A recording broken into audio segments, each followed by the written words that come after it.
గుర్తుపెట్టుకోండి, శివరాత్రి రోజు సాయంత్రం 6 గంటల నుంచి అంటే దాదాపుగా సూర్యాస్తమయం అవుతున్నప్పటి నుంచి పక్క రోజు ఉదయం సూర్యోదయం అయ్యేదాకా అంటే 6 నుంచి 6 దాకా ఉన్న సమయం చాలా పవిత్రమైంది. వాటిని 4 జాములు అంటారు. జాము అంటే సామాన్యంగా 3 అవర్స్ అనమాట దాదాపు. అందులో అర్ధరాత్రి 12ంటికి లింగోద్భవం అంటారు.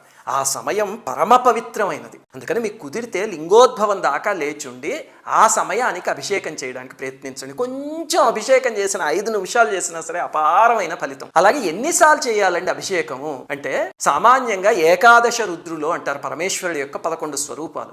అందుకని 11 సార్లు అభిషేకం చేస్తారు. ప్రతి జాము మొదలయ్యేటప్పుడు చేయడం మొదలు పెడితే అంటే 6 గంటలకు కొన్నిసార్లు, 9ంటికి కొన్నిసార్లు, 12 గంటలకు కొన్నిసార్లు అలాగా మీకు ఒక 11 సార్లు చేసేయడం పెద్ద కష్టమేం కాదు. 11 సార్లు చేయడం కుదరలేదు అనుకోండి, 5 సార్లు చేయండి. పరమేశ్వరుడు పంచముఖుడు కదా. అది కుదరకపోతే 3 సార్లు, లేకపోతే భక్తితో ఒక్కసారి చేసినా చాలు. ఇక్కడి నుంచి చేయగలిగితే తప్పకుండా పలుకుతాయి.